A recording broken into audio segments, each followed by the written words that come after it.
নমস্কাৰ মই বিনোদ ভাণ্ডাৰী ILC international Guwahati Assam আমি শিকি আছো কনষ্ট্ৰাকচন অফ সেন্টেন্সেস ঠিক আছে মানে হল বাক্যৰ গাঁথনি বাক্য কেনেকৈ বনোৱা হয় ইয়াক লৈ আমি শিকি আছো ঠিক আছে আৰু ইয়াৰ আন এটা নাম হল ফৰ ৱেজ ফ্ৰেমৱৰ্কছ মানে যেটো আমি শিকিবলৈ গৈ আছো ইয়াত গ্ৰুপ অফ ফ্ৰেমৱৰ্কছ আহিব চাৰিটা লাইনৰ ফ্ৰেমৱৰ্কছ আহিব ঠিক আছে বলকচোন আমি শিকো আজি হল পাষ্ট পাৰফেক্ট টেন্সৰ ফ্ৰেমৱৰ্কছটো আমি শিকিবলৈ গৈ আছো ঠিক আছে এতিয়া আজি আমি শিকিম বলকচোন সাবজেক্ট আহিব তাৰ পিছত হেড আহিব নেক্সট পেজ V3 আহিব তাৰ পিছত অবজেক্ট আহিব subject head not V3 object head subject V3 object head not subject V3 plus object subject মানে তো নিশ্চয় গম পাইছে কর্তা জুনে করে তেখেত কর্তা হয় head past perfect tenseৰ helping verb হয় past perfect tenseৰ helping verb head হয় তাৰ পিছত V3 এটো কম্পালসৰি হয় perfect tense মানে হল present হক past হক future হক perfect tense মানে হল V3 লাগিবই ঠিক আছে next হল আমাক object subject অনুসৰি object টো আমি বহালে হৈ গল ঠিক আছে খুব সহজ হয় এতিয়া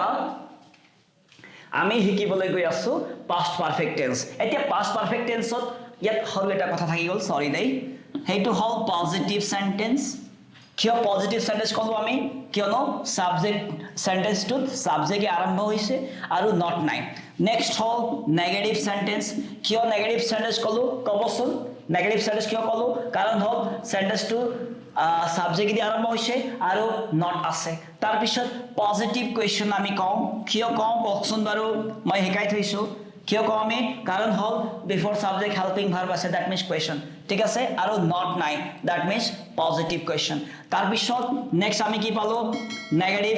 কোৱেশ্চন এই নেগেটিভ কোৱেশ্চন কিয় কলো আমি কওকচোন বাৰু বিফৰ সাবজেক্ট হেল্পিং ভাৰ্ব পালো তাৰ পিছত নট আছে দ্যাট মিন্স নেগেটিভ কোৱেশ্চন ঠিক আছে নেগেটিভ কোৱেশ্চন ওকে এতিয়া মই জাস্ট মেইন কথা লৈ আহো যে past perfect tense ফ্ৰেমৱৰ্কটো লিখা হৈছে নে যদি হোৱা নাই লিখক দেই ঠিক আছে আৰু লিখি মোৰ কথা শুনক past perfect tense কিয় ব্যৱহাৰ কৰা হৈছিল হয় এই কথাটো আমি প্ৰিভিয়াস ভিডিও আগৰ ভিডিওত আমি শিকি আহিছো তো শিকি আহিছো বুলি আপোনাক এৰিলেতো নহব ঠিক আছে এই সাইলক বুলি কলে নহব তথাপিও মই জাস্ট ইয়াত অলপমান ৰিভিজন কৰাই আছো কিয়নো ILC এ কোনো ষ্টুডেন্টক উইক কৰাটো নিবিচাৰে ঠিক আছে এই সাইলক হাতটো এৰি নিদি ILC হতাই ILC এ প্ৰতিটো ষ্টুডেন্টক সম ব্যৱহাৰেৰে তেখেতৰ ইমপ্ৰুভমেন্ট বিচাৰে তো এই ভিডিওৰ মাধ্যমে দিও ILC এ এই কথাই বিচাৰিছে যে আপোনাৰ ইমপ্ৰুভমেন্ট হওক ঠিক আছে তো ILC ইন্টাৰনেশ্যনেল ফালৰ পৰা সমূহ টিমৰ ফালৰ পৰা এইটোই আপোনালোকৰ ৰিকুৱেষ্ট থাকিল যে কথাবোৰ ফলো কৰক আৰু ইংৰাজী শিকি যাওক ঠিক আছে ভিডিওৰ মাধ্যমৰ জৰিয়তে হলেও ওকে নেক্সট হল আমি গৈ আছো এই ফ্ৰেমৱৰ্কত past perfectৰ কিয় আছিল ব্যৱহাৰটো আছিল যে অতীতত কিবা এটা কাম হোৱাৰ আগতে অতীতত ধৰিলক অতীতত দুটা কাম হৈছিল ধৰিলক মই অতীতৰ কথা কৈ আছো এই দুটা মাৰ্কাৰ মই কিনিছিলো এই মাৰ্কাৰ যে কিনিছিলো এই মাৰ্কাৰ কিনা প্ৰথমে মই কলা মাৰ্কাৰ কিনাৰ আগতে মই এই ব্লু থেপি থকা দেখিছেনে হেল্ল নীলা হাফৰ থকা মাৰ্কাৰটো কিনিছিলো মন দিব তো দুইটাইটো কিনিছিলো প্ৰথমে মই কোনটো কিনিছিলো চাব প্ৰথমে মই ঠিক আছে এই ব্লুটো কিনিছিলো মন দিব এই কলা হাফৰ থকা কলা থেপি থকা মাৰ্কাৰতকৈ আগত মই এই মাৰ্কাৰটো কিনিছিলো মান দিব তো প্ৰথমে কোন কিনিলো মই এই নীলা থেপি থকা মাৰ্কাৰটো কিনিলো হয়নে তো এই দুটাত যেটো কাম প্ৰথমে হৈছিল যেটো মই প্ৰথমে কিনিলো কোনটো কিনিছিলো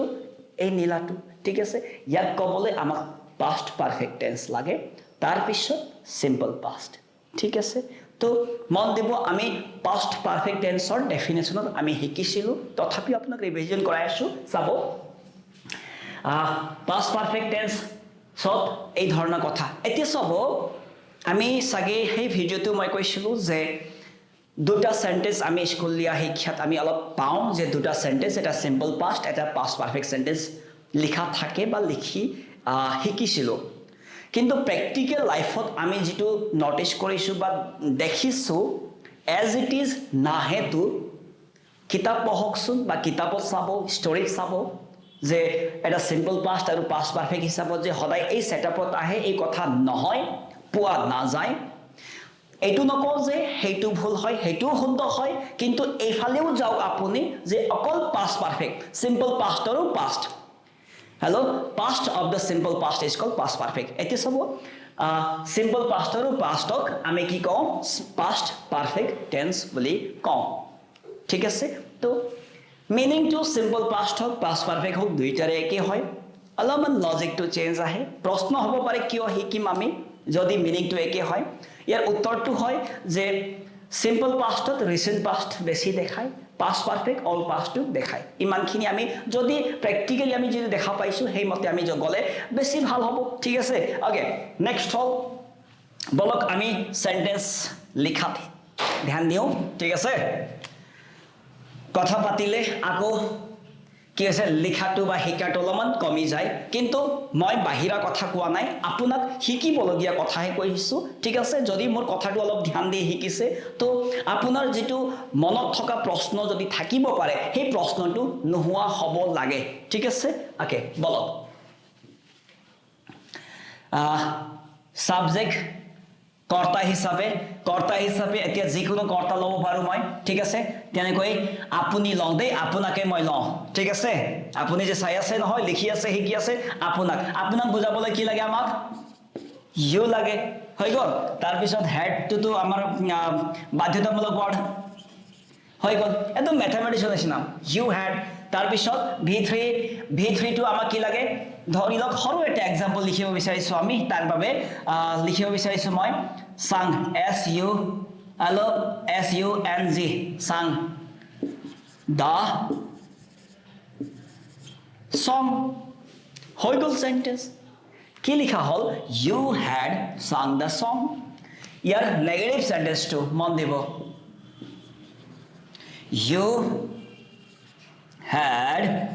not sung the song next এটি you হয় দে মনত হ'ব মই অলপ লিখি দিছো ভালকৈ ঠিক আছে you hadn't sung the song next হল কোৱেশ্চনত কি হ'ব had you sung the song next hole had not you sung the